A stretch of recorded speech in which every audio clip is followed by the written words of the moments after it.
Pleasure to meet you. And how excited are you for the premiere this Monday? Honestly, it's a mix of excitement and nervousness, I guess. I'm really the type of person who doesn't get excited for things days in advance. I think I'm gonna start shaking on the day. Otherwise, I'm excited for everybody to see this film. Wonderful. How do you deal with nerves? I pray, I meditate, um, but a lot of praying, lots of time with God, and just asking for guidance and wisdom in everything that I do. I love that. Um, I was going to ask this last, but I'll ask it at the Mhm. beginning and then we'll kind of go Sure. on the journey here. But what do you hope the audience takes away from Treasures of the Rice Terraces? The way I see it, I guess in two different ways. One for Filipino audiences, both, like local Filipinos to Filipino-Canadians, Filipino-Americans. I'm really hoping that they get inspired to embrace our culture more. We all know that Philippines is a Western patronizing country, and I think this is a high time for us to really embrace our culture, given the diversity of our cultures in the Philippines. This is a perfect time for all of us to just unite, like and also just be proud of who we are as people. And to those who are not Filipinos, I'm really hoping that they get inspired by my journey, that it's also, not too late for them to go back to where they came from. Here in Canada or in North America, we tend to hear these things with negative connotations attached to them, especially when you say to someone, go back to where you came from Mhm. or where you come from. But with this film, I'm hoping people will come back to where they come from because, this is a time where we live in a world full of chaos. Mhm. And to me, one of the ways to really finding the beauty in this chaotic world is really going back to where I'm from and relearn why, why I love to live life and why I love life as a whole. When did you reach that stage in your life where you felt you needed to reconnect with your culture? I believe when I was given the chance to direct my first film here in Canada. As mentioned in the film, the further I was in the Philippines, it felt like I was becoming less of a Filipino, Mhm. only to find myself in a position where, I begin to start falling in love with my racial background, my community even more because of the untold stories that we have to offer. And when I was given the opportunity back in 2019 through Tell a Story Hive to direct my first film that's funded here in Canada as a director, I never left the director's chair because I found not only an appetite but hunger for Filipino stories to be told as raw and as authentic as possible in this country. I love that. Now, now you're back in Canada. I Hmm. was going to ask this again towards the end, but just on what you were saying, now that you're back in Canada, how do you kind of maintain your cultural identity in a world that's, capitalistic Hmm. and consumerist and yeah, etc. I believe it's literally wearing it on my sleeve.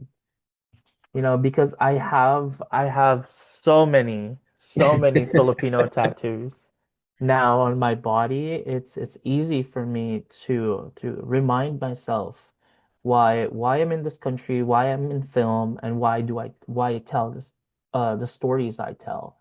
As a filmmaker, as an artist, my culture is now in the forefront of everything that I do. In the movie I mentioned, I was a little bit hesitant to introduce myself as a Filipino. Hmm. Now that's changed. The first thing you'll know about me is I'm Filipino, not only because of my looks, but the way I carry myself. I believe that Philippines is such a hospitable country and Yeah. culture, and I'm hoping to just live life as an example of what a Filipino can bring to this world. Both It's honesty and emotions to, bright and vibrant outlook in life.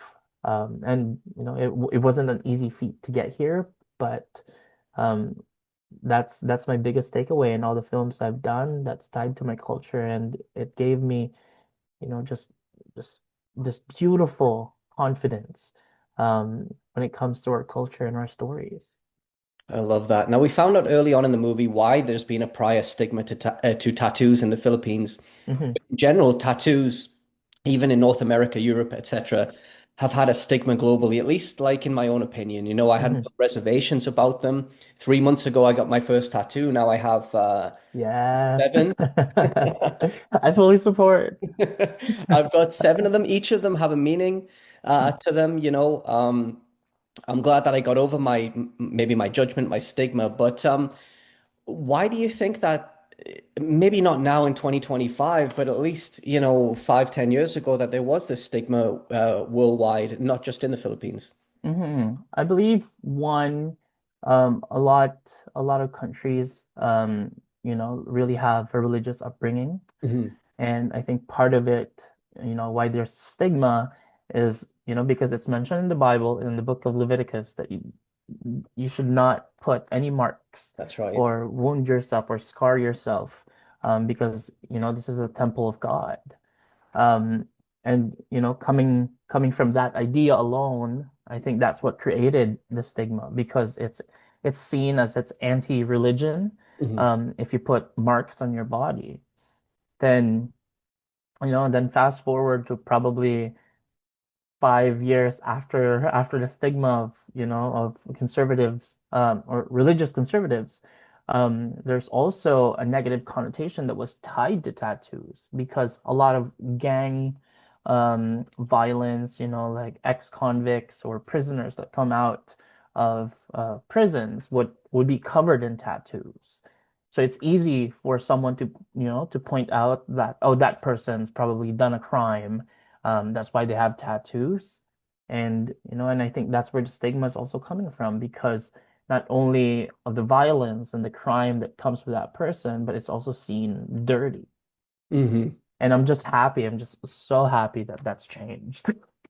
Likewise, and I'll go into my local gym and everybody's got a tattoo. Do you think nowadays, in 2025, do you think that at least in North America, they've lost kind of their sacredness?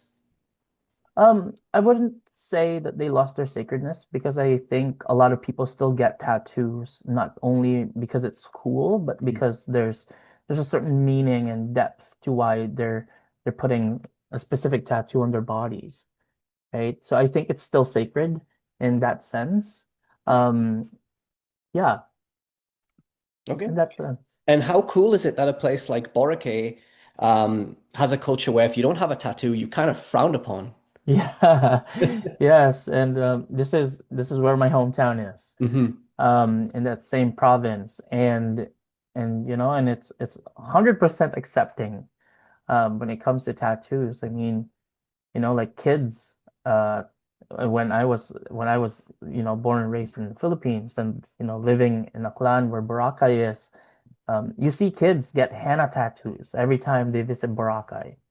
And you feel more one with the locals Hmm. when you have tattoos because you see people walking around freely, nobody's judging, whatever tattoo they have. And it's a refreshing take on tattoos, especially in the Philippines, to be exposed to an environment like Boracay. And I think that's where, I think one of my introductions as well in tattoos was in Boracay, Hmm.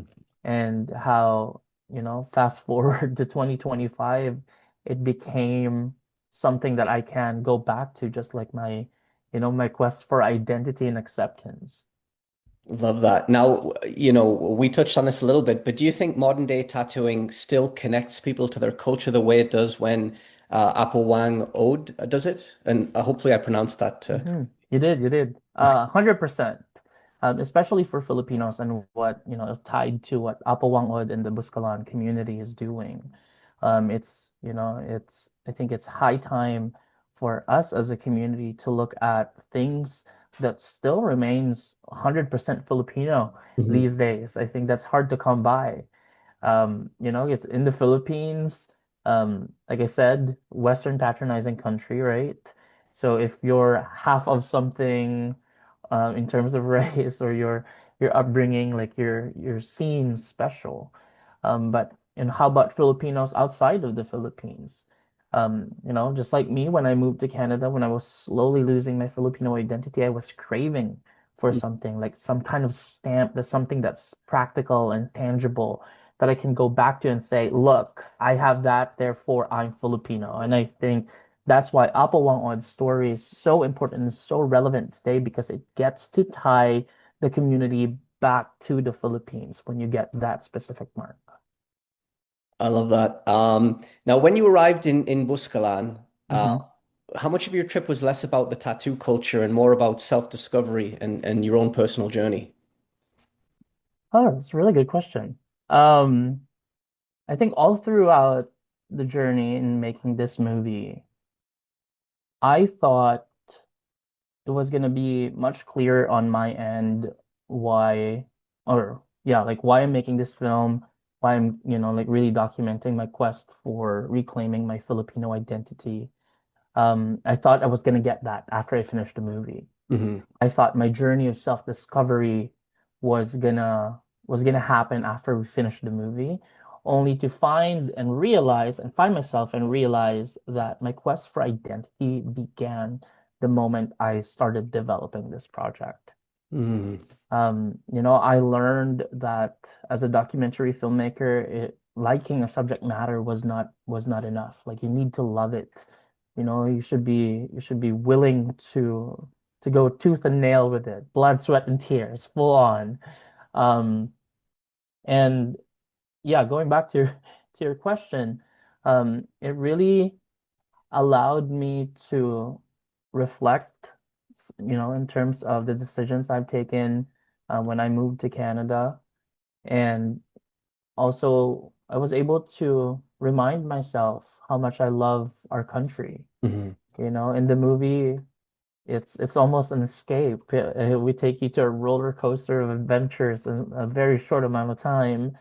And although it's focused on tattoos, a lot of it was really meditating on what the word identity actually means to me. Well, yeah, and there was a poignant part of that film where Apo Whang-od sort of give you like a vote of confidence Mm. almost. It was a very emotional moment. Um, how much did you need that at that time? Yes, I needed it. Hmm. I really needed it. It's one thing to want something, and it's one thing to actually need something. Hmm. And when I got that, and I was able to share a lot of moments, intimate moments with Apo Whang-od. And, knowing that, especially after we finished the movie, the very first time we screened the film was in the village. So we Hmm. came back in April and screened the movie. We set up like a mini cinema for them. We brought a projector, speakers, the white screen and all that. And seeing Apo Whang-od not having any pushbacks about the film was a feat on itself.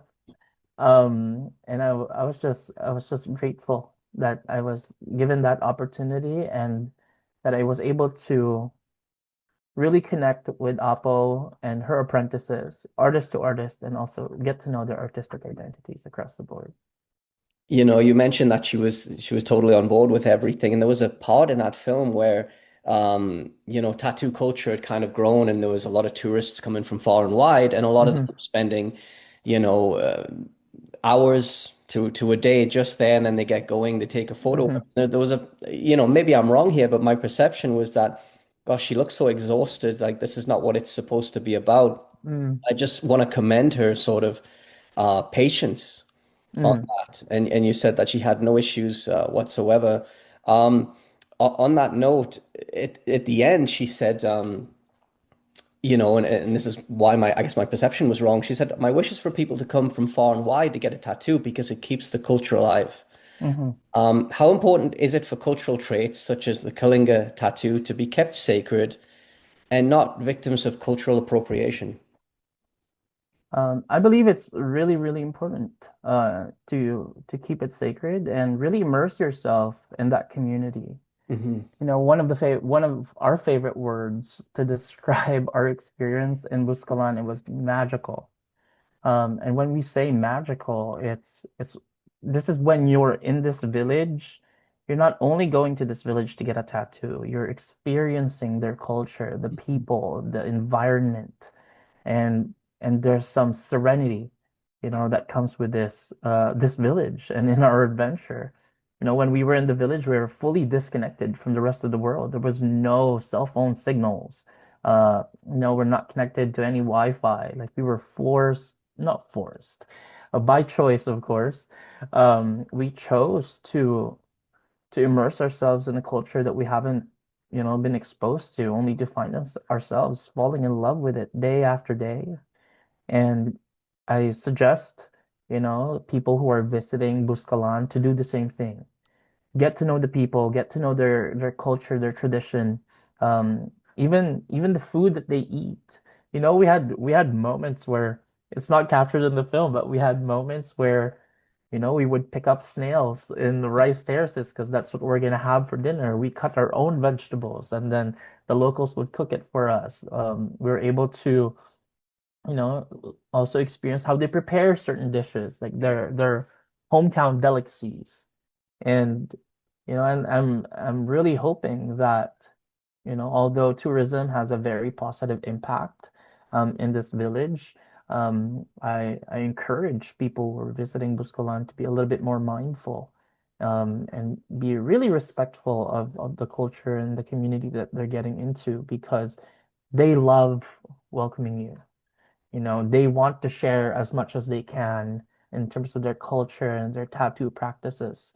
Um, and that's what I love about this community too, because sure, one could easily bring up the point of appropriation. Hmm. Um, but if the community says, no, we want this to go far and wide and keep this tradition alive, they're doing their part. And I think as a nation, as Filipinos and as visitors and settlers of this land, like we owe it to them to also respect Hmm. and be a little bit more open-minded with everything that they're bringing into our lives.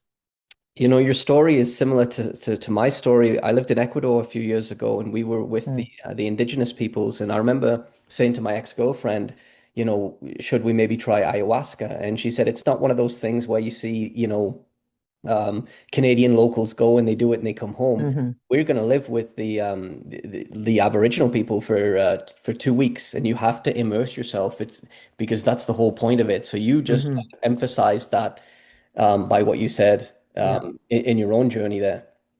Yes. Um, and again, you touched on it, but how do we prevent the culture, the Kalinga tattoo and the culture that comes with it? How do we prevent this from becoming completely westernized? Like, let's say it becomes a big thing in North America. I don't know what the chances of that are. hmm How do we stop it from becoming like anything else?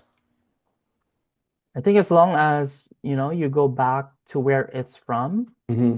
get a blessing from the people who are doing it Right. properly and legally, you know, um, I think, what makes it so beautiful is that the community itself is fighting it. Hmm. They're with you in that fight. Like, in my quest, um, their involvement didn't stop when we finished filming. Hmm. They were helping us translate all the interviews that are in the boot language. That we're sending them cuts. Like Grace was involved creatively in terms of what we're showing and what we're not showing. And there's also a level of attention to detail in terms of what are we trying to communicate